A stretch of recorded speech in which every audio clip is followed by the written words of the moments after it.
for coming, and thank you, Bianca, for inviting me to do this. It's a huge honor. I'm a friend, but also a genuine fan. And I loved this book, which as I told someone, I finished about 5 minutes ago. So I probably have overthought my first question a little bit, but I'm gonna try it. So many of you... Is it a performance? Do you want me to just do a performance piece right now? Yeah, can you please get on this? We're on a stage after all. Many of you have probably, I hope, and if you haven't, you should read Bianca's first book, which is called Cork Dork.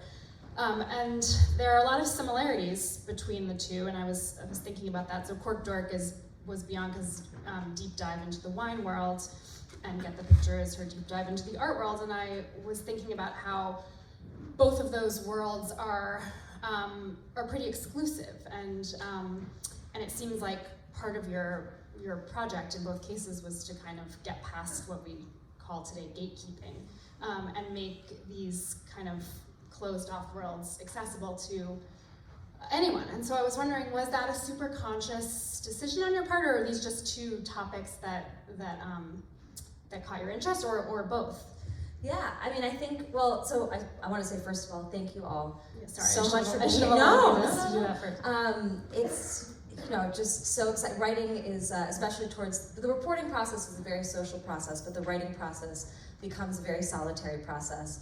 And so I feel like a small naked mole that has reemerged into the daylight for the first time. And I just feel so lucky and grateful that you are all here and interested in the work. I think a book is sort of a heap of papers until it enters a reader's hands, and then it becomes a book and a story, and it comes alive. And so thank you for helping to breathe life into this project just by being here. So yeah, Cork Dork, I would say, I don't know that it was conscious. I think that in some ways the through line between the sort of mystique of these worlds and the gatekeeping contributed to me feeling like I didn't understand these topics.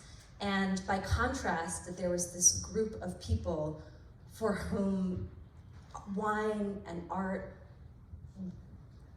life just couldn't function without them. And there was such a disconnect to me. And I think a lot of my writing projects start when I feel this like seismic activity in my soul, where something shakes me to the core and I realize that maybe everything I've thought about the world might be wrong. Maybe I've made a deep, deep mistake somewhere along the way. And I felt that with wine, I felt that also with art. And I think, really, it's also this obsession. I consider myself someone who is obsessed with obsession. I'm a very passionate generalist, and I write about topics ranging from supermarkets to super tall skyscrapers to witches to art, to performance artists that sit on people. And I think that what oftentimes unites that is this just the magnetic passion that people bring to something that I feel like I can't look away from. And with art, there was like I said, there's this mismatch where I felt like I didn't know how to do art. To me, art felt like sort of like a luxury, right? It can't clothe you, feed you, or be used to kill predators. And the people that I was meeting, for them, they treated it like it was a necessity. And scientists are also right there with them and telling us that art is a fundamental part of our humanity, which surprised me. According to one biologist, it is as necessary to us as food or sex. I didn't believe that at the outset, but I believe it now. Well, it's interesting because you write in the introduction about how another part of what inspired this book is rediscovering some art that had been important to you as a child, which were these paintings or drawings of carrots done by your grandmother, and you suddenly had this kind of memory reawakening that you had spent all this time making art with her when you were a kid. And we're both parents of young children ourselves, and art's kind of, it's part of the curriculum for small kids. So I'm curious to know what happened. And I think that's part of, that's one of the questions you raised, but if you had to summarize that, how did you get from, being a kid who's exposed to art and asked to make art kind of all the time? I'm constantly, have a paper bag full of my son's paintings that I can't bear to throw away, but it's growing unwieldy. How did you get from that, being a kid like that, to someone who felt so alienated from and I think art was different for me than wine, because for art, like it had been a passion of mine. You know, there was a time where I flirted with this idea of applying to art school. I had this vision, you know, I was going to move to New York, I was gonna be an artist, I was gonna live, you know, in some squat somewhere, and someone was gonna like feed me poetry for breakfast and cigarettes for lunch. Very small. Yes, that was approximately 7 years old when I had that fantasy. And you know, I think what happened is I moved to New York and I discovered the real world. And you know, I had this dream. So I had this idea, I think when I went to college, like adult Bianca grabbed the wheel, and I, was focused on getting a job with a dental plan. And when I moved to New York and started trying to engage with art on a regular basis, I felt like it was not for me and I did not belong. I just felt like, I would go to a gallery or museum and I was like 2 tattoos and a master's degree away from figuring out what was going on. And I guess I took the coward's way out and kind of, slunk away in some regard. And I think also, life, I think perhaps like a lot of, well, I'm sure you're all far better adjusted than I am, but like a lot of perhaps manic New Yorkers, I was living this very hyper-optimized existence that didn't make time for what I considered frivolous things like art or bathroom breaks, like I was doing a lot of texting from the toilet while listening to podcasts on 2x speed. Like this was my idea of, chilling out. And it wasn't until, I don't think that much would have changed in my relationship with art, but as you said, like I discovered these paintings by my grandmother, and one in particular that was inspired by her time as a Holocaust survivor in a displaced persons camp, where she had started teaching art to the children there. And she, as far as I know, didn't have a background in art. She had studied economics. She had no children of her own at the time. But I think from that point forward, art became a very essential part of her life. And discovering these paintings of hers made me, it shook me to the core. And I just couldn't get them out of my head. I couldn't forget this idea that perhaps by turning my back on art, I was missing out on something major, which indeed I was, as it turns out. So when you decided to write a book about it, what was your approach to getting started? It feels like, and the book covers such a wide range of experiences, and I'm wondering, is the book written in order of the things that you did, or did you rearrange them later, and how did you take the plunge? What was the first, how'd you start? Yeah, so it started, I first started by just trying to dip a toe in. I was like, okay, this art thing, like, let's try it again. Like, I was older, wiser, like, maybe it would go better this time around. And this is before you decided to turn it into a book. Right. This was like a personal project. Right, okay. Yeah. I thought, I could probably stand to be a better rounded individual.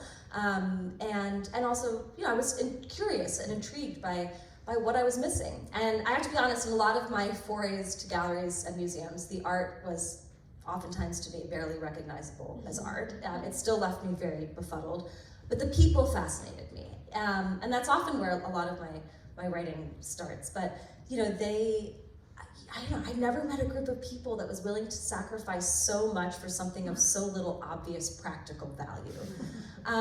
Artists who treated 100-year-old paintings like they were as necessary as vital organs, gallery owners who maxed out credit cards to show these hunks of misshapen metal they swore could change the world. And I was also a bit taken aback by their approach to life. They acted like they'd accessed this trapdoor in their brains, and it made my own life feel claustrophobic by comparison. And I wanted to know, could I see art and could I see the world the way they did? And I should say they pitied me, the people. So I started with these kind of casual conversations, and it became clear very quickly that I lacked visual literacy, which artists said was downright dangerous in a world so saturated with images. And they encouraged me to develop my eye. And how did they determine that? Like, based on the fact that you just didn't looking at me, it was just it was pretty obvious, As I write, I said things that clearly out you as a novice, like, oh, this is so beautiful, which I later discovered, the art world has a very complicated antagonistic relationship with the idea of beauty. I got a lot of lectures on the evils of the B word. Beautiful, beauty is considered equivalent to, it's decorative, it is accessible, all of which are considered, grave sins. I'm not saying I endorse these positions, but I later became familiar with the term couch art. So there's a certain, which tends to be uttered with a great amount of disdain and is roughly synonymous with colorful painting. And on the other end of the spectrum, of course, you have fuck you art. But no, I started having, trying to poke around and look more and ask what I thought were pretty innocuous questions, like, how do you do art? And like, why does this matter? And why are you, rearranging your life for, just to celebrate a few smears of colored rock on cloth, a painting, as it's also known. And I think what took me aback was the fact that instead of answers, I got threats, right? I got warnings, like people did not want to talk to me. They did not want to sit down and engage, even with what I thought were pretty fundamental questions. And I don't have to tell you this as a journalist, but nothing gets a journalist's attention like sort of hinting that something is not right and then shutting up. That is guaranteed to provoke further scrutiny. And so the more that people told me to kind of stay away and that no good could possibly come of poking around, of course, the more I was determined to get inside and then share what I learned. But then it quickly emerged, that I try and go back to your question. I think that it started with these questions, and then as someone who believes not only in, like a lot of journalists, I do interviews, I read books, but I also believe in learning by doing. And so for me, I felt like the best way to get honest answers to the fundamental questions at the core of our relationship with art was to get inside the nerve center of the fine art world, to actually, be in the room, to see these decisions getting made. I feel like, understanding how things happen is often a way to reveal why they matter as well. So I really wanted to see, how does art go from being this germ of an idea in someone's studio to this celebrated masterpiece that we ooh and ah over at a museum. And I think all the decisions that affect an artwork are also decisions that ultimately affect us, right? Our idea of what art is, why we should bother to engage with it, who makes it, and all of that. So what did you start with? What was was working in a gallery, was that your actual first? Yeah, so the book is chronological, and I think it's, I would just say that there's a lot that did not make it in. And I cannot say that my research process is an efficient one. I hope that you will agree that it makes for a good end result, but I often feel like it is an iceberg approach, where like to write, I found myself, eventually met this performance artist who, anyway, I met her because she sat on my face. This got me very interested in the question of what is art. And I can't tell you, I think that, I can't tell you how many books I read to ultimately condense, like, to get a sentence out of, basically, to like try and, all to say that, like,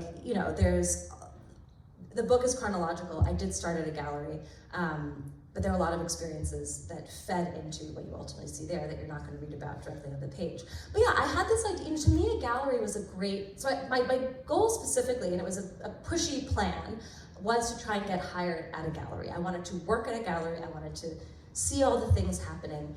And I was interested in a gallery because it felt like they touched all pieces of the machine. Gallerists, they work with artists, they schmooze collectors, they're hobnobbing with curators, and so that felt like a great place to sort of start the vantage point. And of course, no one wanted anything to do with me, but I tried every way. I applied to jobs online, I tried turning interviews into a kind of informal job interview. It was, it eventually worked out, but it did take some doing. And so you worked in a gallery.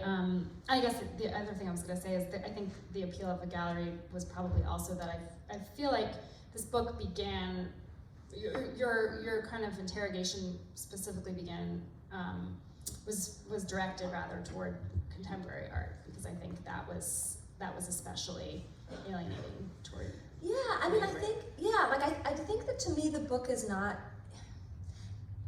it deals with contemporary art, but my hope is that I think that the questions that it asks and the issues that it raises apply to our experience of art, full stop. Definitely. But I will say that I immediately gravitated toward up-and-coming artists or emerging artists in the double speak of art speak. And you know, to me, this was the highest stakes and least covered part of the art world. I think we hear a lot about the big price tags, the mega galleries, and to me, you know, it's like, it feels sort of like the questions there are how many zeros are we going to add to a price tag? But with these emerging artists, I mean, selling a piece is the difference between, you know, being able to keep making art or not, being able to stay in New York or not. And, you know, these are artists who, you know, scrimp and save so that their art can sleep better than they do. You know, their art gets to hang in a gallery while they wake up on a friend's couch covered in cat pee. And that is not a hypothetical. And, you know, to me, it felt like I wanted to see like the real business of art history. And I think that, you know, there's, like with wine, I think with art, we're fed a lot of fairy tales. We're fed a lot of nice stories about how it all works out and you can trust the process and you don't need to look too closely. And I will tell you, after 5 years of doing this project, we need to look closely. Well, that brings me to another question I had in terms of the business of art. So one of your jobs was as a studio assistant for an artist named Julie Curtis, and I think that was maybe my favorite section of the book, and also the one that kind of most blew my mind in terms of business stuff. She is an emerging artist, or maybe she's now an established artist, but she's a young contemporary artist, and she had some real success on the resale market, which turns out to not be her success because she makes no money off of that. But to me, I think before I read this, I assumed if your paintings become more valuable, that's great. That's really good for your career. This painting that you sold for $5,000 is now worth $200,000. And I learned from the book that in fact that's very bad, or it can be very bad because it sends a signal that people are offloading the art and selling it to perhaps the wrong people. Collectors who saw something in it when it was at a gallery are deciding that it's not worth. Yeah. It's it's at its maximum value. You can say it, Hannah. There's an idea in the art world that collectors are sheep. This is not my words, but there is this kind of fear of a contagion effect, basically. Right. Yeah. Yeah. So I think this. So I ended up working writing about the experience I had working, with Julie Curtis, who's an amazing artist who really has changed my life. And I was at her at this fascinating time in her career where she was going kind of from the first time in her life, she was able to support herself from selling her work, which is very rare. And very quickly going to this moment where it felt like everything that she had spent years and years and years building was about to crumble because her work was suddenly selling for so much money, and specifically at auction on the secondary market. So she had a piece that she earned $600 from that was selling for 6 figures, of which she saw $0. And I agree, I mean, based on sort of the conventional, normie logic, according to the art world, like, you would think this would be a wonderful thing, right? Now she will make millions. And according to the kind of backwards logic of the art world, and also the kind of perverse relationship that the art world has with money, this was considered the sign that perhaps a terminal disease had infected her career. Now, I have my own hypotheses that some of this fear-mongering, some of these concerns are perhaps around kind of artists' careers getting tanked by the secondary market. I'm not sure. When you look at some of the people that are held up as examples of getting too big too fast and then their careers imploding, when I've looked at it, I'm like, well, they actually seem like they're still making art, they're still selling art. I don't know, so I have questions about that. We can talk about that more. There was an example in the book of a guy who retired, right? He retired. Well, yeah, he retired. So he is held, there was an artist who was held up as an example of someone who was work, was selling for too much money too quickly, the whole thing imploded, and that he had to retire, and it was considered a quote-unquote career wipeout. But I happened to look him up as part of my fact-checking and due diligence for the book, and it seems like he's, again, represented by at least 4 galleries around the world and selling his work, so I don't know. But I think that, to me, what the whole episode around that speaks to this larger issue of, I think, looking and developing our eye and how we look at art and how connoisseurs oftentimes encourage us to look at art. So for me, like, as I said, a big goal for me was developing my eye and really I wanted to go from looking at art to seeing art, to understanding how to have a meaningful relationship with it. And I was surprised by how many art connoisseurs seem to spend surprisingly little time discussing the merits of the artworks themselves. Instead, they asked, where did an artist go to school? Who else owns the work? Where has it been shown? Who is he sleeping with, right? All of that is this context, right? And context is the sort of web of names around an artist. It's the social capital. And all the things that I thought were irrelevant to understanding an artwork were, according to the art experts I was meeting, actually crucial to having a meaningful relationship with it. And I can't say that sat very well with me. It was also a real shock. I mean, I had spent years with Cork Dork blind tasting, and the whole point of when you're blind tasting a wine is to ignore all the stuff that's designed to play to your biases. And here was the art world being like, never mind the thing in front of you, but like, what curator put it there, right? And so I think for me, what bothered me was this idea that I felt like I was trying to develop my eye, but in the process I was really being encouraged to sort of outsource my eye to the hive mind. And I also think that the emphasis on context, it's just one more way of keeping out the schmoletariat, right? It's one more way of, these connoisseurs become a lot more important if we're told that we need years of going to art fairs, several advanced degrees, intense familiarity with artists' biographies, and the right pair of jeans to commune with the painting. And I happen to disagree with that. And so I think it was working with Julie that I think the auctions, the way that it was disturbing to see the way that the conversation around the price of her paintings colored people's opinions of the work. And it was really when I started working with her and as a studio assistant with other artists that I feel like I was able to have a breakthrough in seeing the work and able to savor it more like an artist. And that meant slowing down, it meant paying attention to its physical form and tuning into the decisions that an artist made. And I think that that is not always a popular idea in this day and age. I think with art, we've been told for the last 100 years that what really matters is the idea behind the work, right? The thought trumps the thing. And I was just so surprised by the disconnect between that idea that I had been told and what I saw going on in the studio. As Julie told me, an idea is not a painting. Painting is constant decision making. And I will tell you that making art, I think some artists here, this, it's practically athletic. I mean, it is not just sitting there with a snifter of brandy, staring at the sunbeams, waiting for inspiration to strike. You are, wrestling with pliers, you've got Vaseline hanging off of you, you're sweating over the right color blue. And I think that has changed how I engage with art. It also, as I eventually worked as a security guard at the Guggenheim, led to me, awkwardly standing in front of the wall labels so people wouldn't read the wall labels and have to really engage with the work and stay in it. Do you have any, this is maybe an impossible question to answer, but do you have any sense of how we got here in terms of the art world? I think that it's, I think part of it came when art started to look more like stuff. I think that there's been, there's a change. I mean, I feel like we are by law in a conversation around art required to mention Marcel Duchamp, but of course Marcel Duchamp made this, famous act of taking a urinal and putting it on a pedestal and declaring it art. And so I think that of course wasn't the moment, but nonetheless, we are in a moment where there's,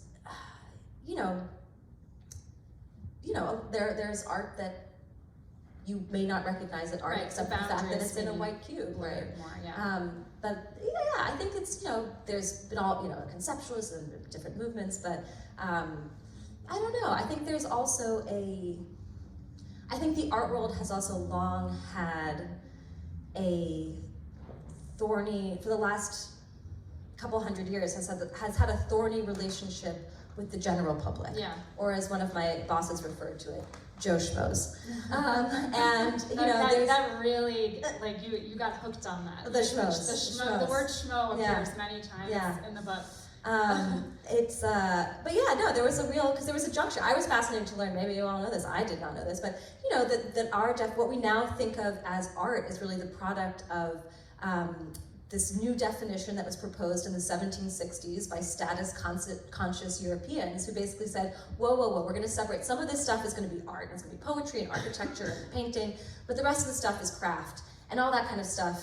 It's not going to give you a transcendent experience. And we're sort of the product of that. We're living through sort of the hangover of that kind of snotty and rather arbitrary distinction.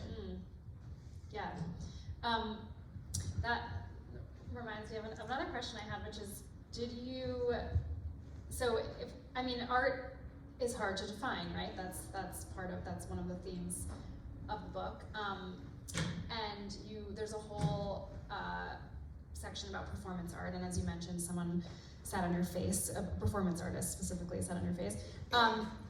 It occurred to me as I was reading the book that you do a lot of performing in the book. Also, some would argue that writing is art, a different kind of art perhaps. But did you feel at any point that what you were doing was art? I mean, I know you identify as a journalist. I'm sorry, I've upset you. Did you ever feel like you were at least doing performance art? It's funny, I think that it's something I've wrestled with. I was on the radio the other day and someone called in and they were like, "You're a writer, that makes you an artist." And I was like, "Oh, not me." But I think that, this performance artist I met, her name, as I met her initially, was Mandy Allfire. And I met her because there was an artist I met who invited me to come to this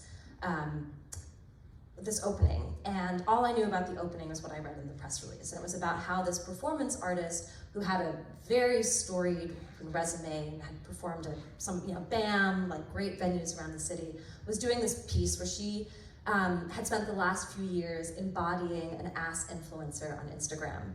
And that, for those who are not familiar, is essentially an influencer who develops a huge following by posting many, many photos of her butt. And so she had hundreds of thousands of followers, and she had invited them to the gallery to be sat on. And she was doing a live smothering event where she was going to sit on people's faces until they couldn't take it anymore. I realized that I saw you right after this happened. I had no idea at the time, but and sorry. So, yeah. No, but I think you could tell something had changed. Mm-hmm. Yeah. And I have to confess, when I read this press, I showed up at this event and I was like, we have gone too far as a society. Like, this is a little much. And I was extremely skeptical. I kept my reservations to myself because it was not every night that I had an artist ask me to go to an opening with them, and I felt pretty cool about that. But I certainly showed up to that opening, did not realize at the time that I would end up being one of the people to have my face sat on by a nearly naked stranger.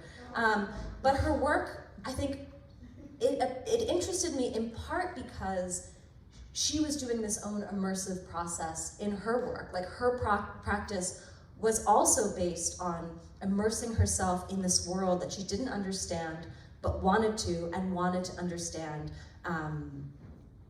by doing it, essentially. And so I think there was something about her process that resonated with what I was doing in my own work. And I think the second thing that fascinated me so much about her work was that just couldn't stop thinking about it and wondering, like, was this art? You know, for a lot of the people who followed her on Instagram, it wouldn't be obvious that this was someone with an MFA from Columbia, which is, you know, a high quality, you know, top, well revered in the contextual, you know, according to context, that's a great thing to have, right? And also a lot of the artists that I was meeting, they talked about how great art should make you feel uncomfortable. But her art somehow made them feel too uncomfortable. And that was a tension where I was like, like, why is that? What's going on here? And so I ended up working with her and helping her with some of her work, and just getting to know her and follow along as she was wrestling with these questions of what art is. And, you know, I came to, as I was working more with artists, my definition of art became so much more expansive. And I think I've come to think of art as more of a behavior than a thing. I think art is, you know, first of all, it is a fundamental part of our humanity, right? Like we, you know, it's one of our oldest inventions. We invented paint before the wheel. We've been painting even before we learned how to heal bloody wounds. It's one of our oldest forms of communication. We invented, you know, paint long before we figured out how to write. One of our most universal urges, and you know, we all engage with art, whether we're preschoolers or Paleolithic humans or Parisians. And I think that, you know, to me, art is sort of, I began to, you know, see it everywhere. I think oftentimes it's like, it's a handshake in some ways between someone put something down and how are you as a viewer? Are you as a viewer going to pick it up as art? Are you going to approach it with an art mindset? And I think that, you know, while working with Julie in her studio, it was impressive to me the way that she was able to turn this art eye onto everything and see the miraculous, the unexpected, the beauty in, you know, a sewage processing plant in the same way she would an Ingres, you know, portrait at the Frick. And I came to think that art is, you know, it's practice for appreciating life, but it's also practice for creating a life that's worth appreciating. And part of the way it does that is because it helps us fight these reducing tendencies of our minds, right? Like, we do not see the world like video cameras. We do not go around dispassionately recording the world around us. Our brains are really trash. I hate to break it to you, but our brains are trash compactors, right? Like, we have these filters of expectation that descend and they, you know, dismiss and prioritize and organize the raw data coming in even before we get the full picture. And I think, you know, artists and scientists agree with this idea, both have come to this conclusion that art essentially introduces this glitch into our brains. And that glitch is a gift, and that glitch helps our minds jump the curve. And that moment of surprise that you get, you can have that when you're staring at, you know, a Brancusi sculpture at the Guggenheim, but you can also have that when you're staring at a kind of eye-dazzling array of colors on a hot dog cart in Central Park. And so, yeah, I've really come to believe, you know, I think art it's a choice. It is a decision. It is a fight against complacency. And, you know, I think that it's everywhere. And I think that's just such a joy. So I was going to ask you how the book has changed you, but you basically, I think, summed it up in those last few sentences. But the other thing that I was really struck by in terms of your personal journey with art is how, in the beginning of this conversation, you said that people are the things that kind of get you going.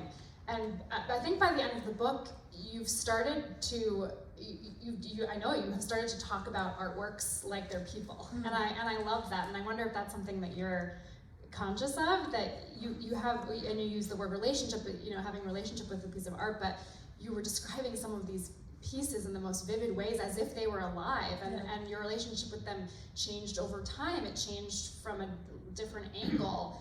You fell in love with and then broke up with a certain piece and then made your way back to it. So do you feel like that's the framework that you've... Yeah, well, I think it also emerged, I mean, working with Julie was amazing. She treated her works often like they were friends. Sometimes they were enemies, depending on the day. You know, like some of them could be real assholes at times. But she, you know, when I was in her studio, I felt like we weren't alone, right? Her works had their own presence in a way they were alive. But yeah, so I ended up working as a security guard at the Guggenheim, in part because I was curious to try and see the inner workings of a museum. And museums are considered the sort of, widely considered like the, ultimate echelon, right? Like that felt like a lot of people in the art world can't agree on much, but getting their art or, into a museum was considered the pinnacle. And so I wanted to understand like how do these places work, what happened inside them. I wanted to see if I could be a warm welcome for people that perhaps like me felt alienated by art. But all that time being around the work, I felt they became friends. I mean, the artwork really, I did develop relationships with them, and I felt like the duration, first of all, the duration, I'm here to encourage all of you, I will say very quickly, I used to think that going to a museum, like the way to get my money's worth was like scorched earth viewing. I had to see every single thing in the piece. That was the only way to do it. And after working as a guard, I would challenge myself, I had 40-minute shifts, and I would challenge myself to only look at one art for 40 minutes on post. And day after day, post after post, I found something new. Not in every piece. There were some pieces that began to grate on me, and I think like people, right? Like the person that's sitting next to you on an airplane, and you're like, I think you've had enough now. But then there were pieces where, on some days they were sulking. On other days they were luminous. Some days, they felt violent. Other days they, warmed my soul. Some days I couldn't look at them, but I think that there was something so transcendent about understanding that, I think of this book ultimately as a love story. And I think that, like a lot of love stories, that doesn't mean that there's like not broken hearts and, problems with relationships. But I think that it was working there that I felt for the first time like I could fall in love with a piece of artwork, that I could be around them day after day the same way I could with the people that I love in my life, and keep finding something new and changing in their presence. Amazing. We're going to take some questions from the audience now. Someone has a mic somewhere. If you have any, maybe we've answered all of your questions about I have more questions, so I can always go on. Just raise your hand and I'll bring a microphone over.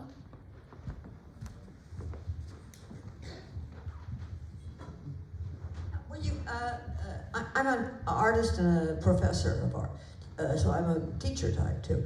Were you ever interested in taking like a beginning painting or a, because I thought that's a wonderful way to learn about these things, to demystify it. Yeah.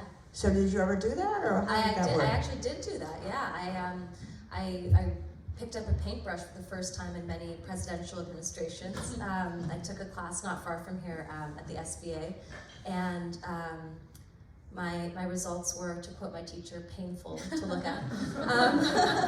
I don't think she meant it as a criticism, but I think it was. I think making art is a phenomenal way to understand it. And I think, and that was to me what drew me to working with artists in their studios. I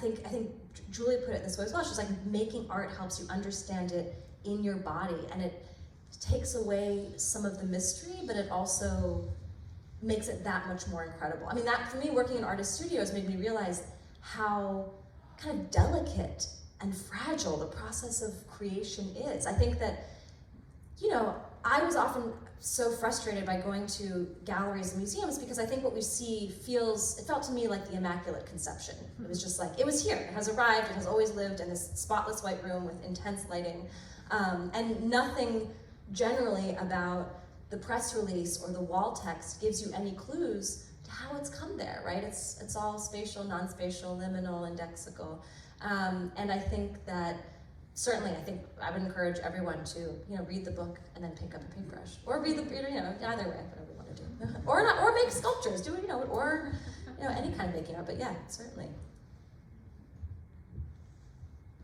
Someone there, you can try yelling. Maybe that's not the Rizzoli's way. Hi, I'm just going to ask the question I think everybody's thinking, and I'll blurt it out, which is like, On a scale of 1 to 10, with 1 being the worst, 10 being the best, like how bad were these people? And I worked in the wine business for a while, and some of them were pretty bad, but my feeling also is that the wine people aren't as bad as the art people. So, I'm sorry. I think the wine people have the advantage of drinking wine, you know what I mean? Like they're like, wine generally, tends to put you in a pretty happy, chatty mood. And, maybe, you can just find a way to like get a little more wine in these galleries. Maybe that would just solve everything, I don't know. I think, there's no single answer. I think that there's people who are like, lower on the scale, and there's people that are 100 on the scale. Like you find your community, and I think, yes, we can talk later. Well, you get a good sense of it enough from wine. the book, I would say. The so. book gives you a real I think you get a range. sense of the scale. Yeah, there are people who I felt personally angry at, and people who seem like they'd be really cool to hang out with. I guess I was just wondering, like, you talked a little bit about, like, the Joe Schmo figure, and that it seems like artists kind of have a little bit of a weird relationship with that, but then, the disconnect between them, the museum being, like, the ultimate goal, which are filled with average people, I guess. Yeah, so I think that the standoffishness towards the general public is perhaps more pronounced among like galleries than artists per se. I think that a lot of artists, believe that art is, and even cutting edge art is for everyone, right? That it isn't a luxury, it is a necessity. And that everything you need to have a meaningful experience of art is right in front of you. But I also, as I was, writing press releases and spackling walls, began to understand the way that the gatekeepers do wield this strategic snobbery to keep people out. And it is deliberate. And if you've ever felt alienated by the art world, I at least took great relief from knowing that I wasn't crazy.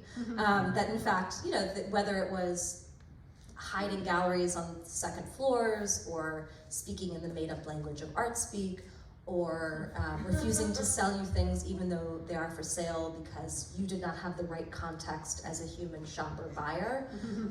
That there was really a method to the madness, that there was kind of these, like a desire to keep art this, build mystique, but also keep it this sort of exclusive purview of a self-anointed few who knew to play by the rules. And that continues to not sit well with me. But I will say that I don't mean to disabuse you of any ideas about museums, but I was really surprised to learn that museums have also had a very kind of tumultuous relationship with the public that they're ostensibly meant to serve. And if you look back at the sort of museum building spree in the United States, it was this moment where the people who were building these museums were, on the one hand, very excited about the idea that art could like civilize the masses, and on the other hand, were not that wild about actually having those people in the museum. And you can go back and look at, all these historical documents where they complain about like loquacious Italians, or, essentially that the general public was too loud, too boisterous, too disruptive.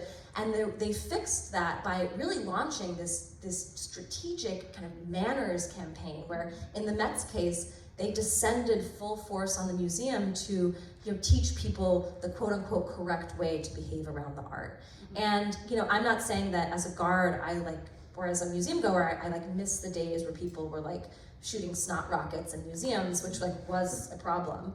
But nonetheless, I think that historians make the point that we may have lost something when we lost our voice as an audience, where museums were sort of teaching us to be quiet. They're sort of teaching us that the way that you behave in the museum is you shut up and you take what is given to you and you enjoy it.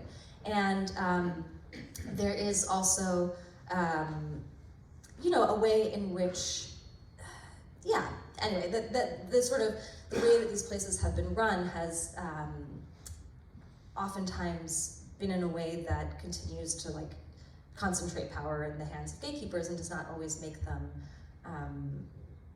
perhaps responsive to like the public's needs or tastes or desires. But perhaps that's changing.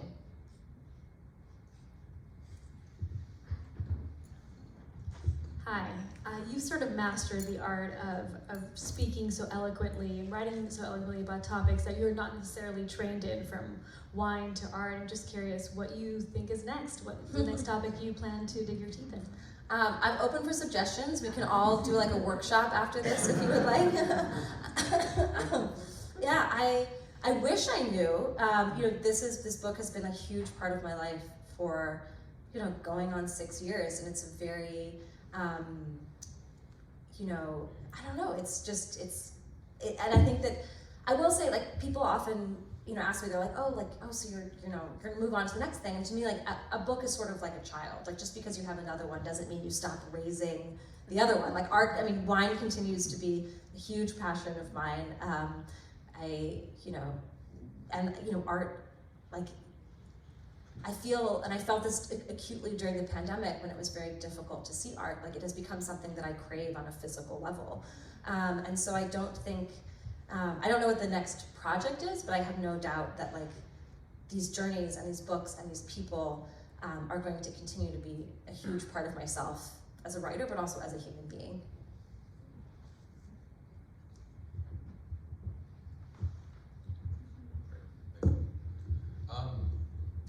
Looking at your career, it kind of reminds me a little bit of Tom Wolfe in a way, who also kind of was a reporter who was really he got really excited about some of the the subcultures that were happening in the 1960s. He loved the obsessions in those hot rod or surfing cultures, and he also then went on to do books about art, the painted word, and architecture, which I think was Bauhaus, from Bauhaus to our house.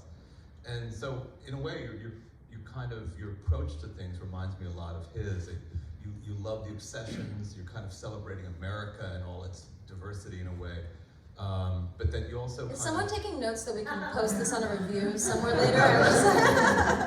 But he also, in a way, had a tendency to look at some of the, again, the strategic snobbery of specific, I guess, what the art, specifically the art world and architecture world, and kind of always approach it from the general public's perspective, and whether or not they were getting too far afield from what it is to be, just an American sensibility. And I'm just wondering, have you ever really looked at his work or found his work interesting? It seems like you guys kind of, you kind of jazz with the same vibe on a certain level. That's a very kind of you to say. It's, he said it, not me, so I feel good. I would never presume to put myself in such august company, but I appreciate the comparison, and certainly he's an influence. I don't know that I've done like as many drugs in the course of my reporting as probably maybe he has or his sources have, but there's time. I consider him an influence, like Barbara Ehrenreich. Like, I read Nickel and Dimed over and over, Bill Buford's books, Susan Orlean, John McPhee, who was a professor of mine. I'm forgetting Ted Conover's work. Mary Roach. Yeah, I mean, it's a big bookshelf. Hunter S. Thompson in his own way. I think that these are, like, I love reading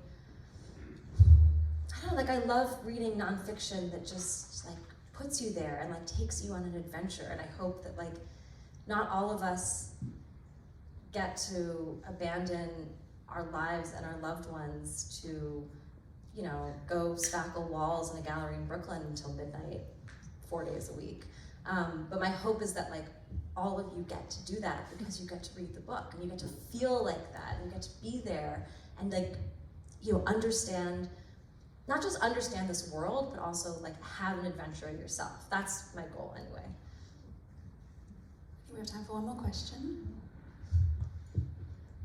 So I haven't finished yet, as I told you, but my sort of fundamental question is, but for the artists, and let's call it the people that teach art, do you think that at the end of the day, the people in the gallery world and in the museum world who are, call it, wielders of power over the ecosystem of the art makers and the teachers of the art are fundamentally mercenary and full of shit? No. I don't. You know, are some of them, perhaps some more than others, but no. I mean, I think that there's, like, I don't think that people, like, I worked with Elizabeth Denny, who ran Denny Dimon, and she was like, you don't go into this business to become rich, but for perhaps, Larry Gagosian, we can talk about him later, of course, but, for the vast, I mean, these are the exceptions. Like, these are just,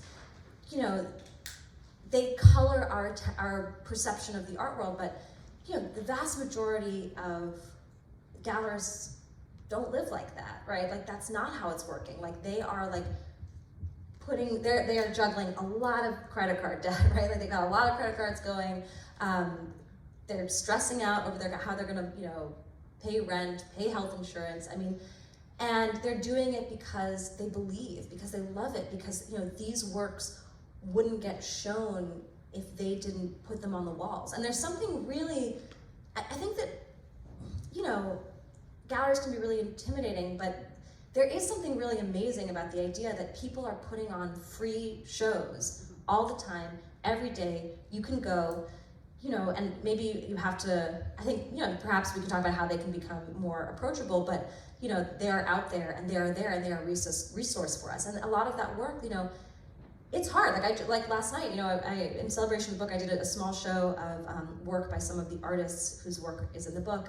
And let me tell you, moving art around town is hard. And that's just within New York City, but this act of we are going to create a space for you to bring your body in front of an artwork's body and look at each other face to face and have an experience.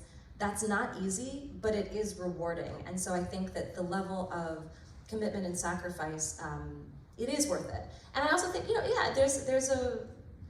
so I would encourage all of you, I mean, I came out of this process having, understanding now some of the flaws in the machine, right? And the way that, I think that my idea of what is good and the idea of what we consider the best have been a bit, they have changed, they have evolved.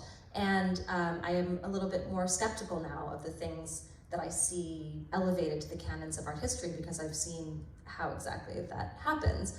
And I would encourage all of you, I think that we can perhaps spend a little less time with the quote-unquote masterpieces and more time with the surprising work, the undiscovered work, the work that we're not sure if we're gonna like it or what we're gonna find. And I think a lot of that starts in galleries. So, get thee to the Lower East Side. But thank you all so much for coming. We'll be signing books. You can, I guess, buy them up front, I think, right? Yes. But I'm just so grateful to be able to share my work and this journey with all of you. So thank you so much.